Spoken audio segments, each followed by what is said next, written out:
regular session of the Senate in the 19th Congress of the Philippines. It is hereby called to order.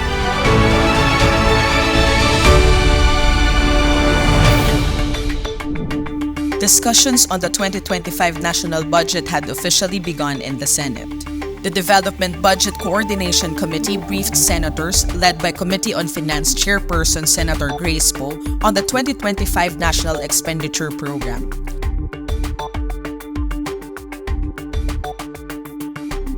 For 2025, the Marcos administration is proposing a record budget of 6.35 trillion pesos to finance its priority programs and achieve its macroeconomic targets. Through the power of the purse, we guarantee transparency, accountability, and prudent resource management. It is our responsibility to shape a budget that translates into meaningful advancement for all. Less than a month after President Ferdinand Bongbong Marcos Jr. delivered his State of the Nation address, the Senate approved key legislation and several local bills on third reading.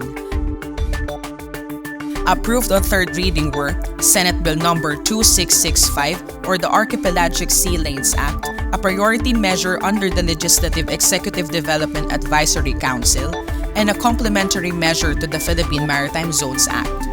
Senate Bill No. 2587 or the Enterprise-Based Education and Training Framework Act, and Senate Bill No. 2558 or the Livestock, Poultry, and Dairy Industry Development and Competitiveness Act. The Senate also approved 3 local bills declaring special holidays in La Union, Samar, and Bukidnon, and 5 local hospital bills. Senator Loren Legarda shepherded the passage of Senate Bill No. 2450 or the proposed Blue Economy Act on second reading. The Senate fine-tuned the proposed Loss and Damage Fund Board Act sponsored by Senator Amy Marcos. The Senate closed the period of amendments of the measure and is now up for approval on second reading. The Senate last week ratified the harmonized version of the proposed Self-Reliant Defense Posture Revitalization Act and the Academic Recovery and Accessible Learning Program Act.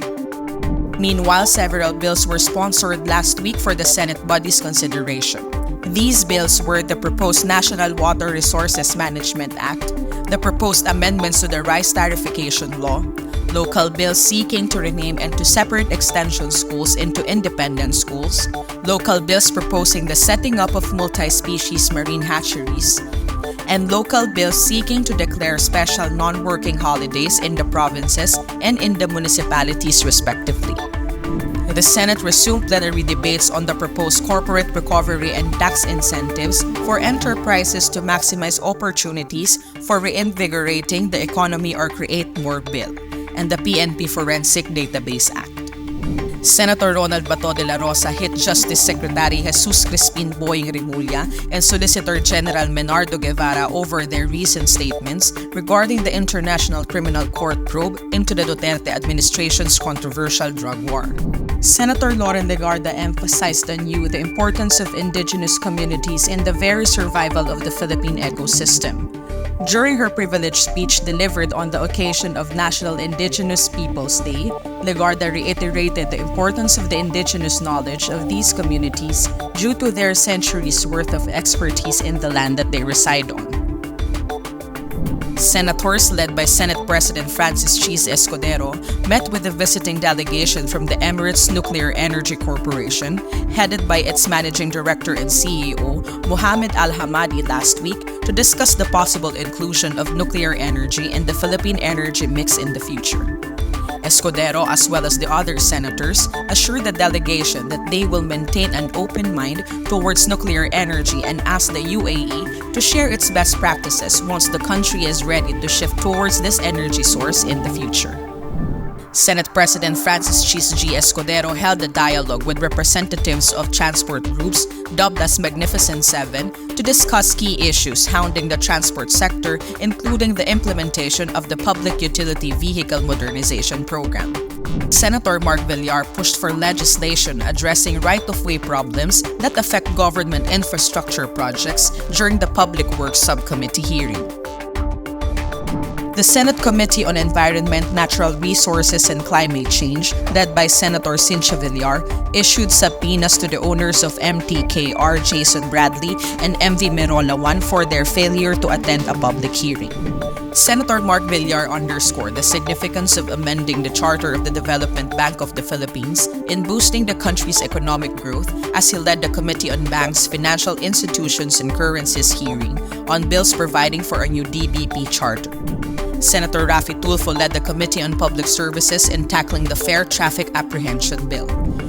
Senator Jinggoy Ejercito Estrada, chairperson of the Committee on National Defense and Security, Peace, Unification and Reconciliation, presided over the public hearing on various proposed measures that aim to improve disaster response and promote the welfare and well-being of workers in the field of disaster risk reduction and management. The Committee on Public Information and Mass Media, chaired by Senator Robin Hood Padilla, resumed its probe on the sexual harassment case involving the son of actor Nino Mulak and 2 GMA contractors. Senator Joseph Victor J.V. Ejercito underscored the need to rationalize the declaration of holidays as he presided over the Committee on Local Government hearing. Senator Raffy Tulfo called for the passage of a legislation ensuring that negligent employment agencies will be held liable over the deaths of overseas Filipino workers abroad as he presided over the Committee on Migrant Workers hearing. The Senate honored the Philippine delegation to the Paris 2024 Olympics for defining the nation's continuous showcase of perseverance, discipline, and excellence. The Senate adopted Senate Resolution number 134, recognizing all 22 athletes for their impressive performance in the Paris 2024 Olympics. Binigyan ninyo ang ating makababayan ng kasiyahan at pag-asa at magandang rason para magdiwang. Inaalala ninyo tayo mga Pilipino ay kaya magtagumpay at manaig sa mga hamon na dumadaan sa atin. Special honors were given to 2-time gold medalist Carlos Yulo and bronze medalists Aira, Villegas and Nesthy Petecio with the adoption of resolution numbers 131, 132 and 133 respectively. Aside from the adoption of Senate resolutions, the Senate will confer the Philippine Senate Medal of Excellence to the 3 Olympic medalists on Monday.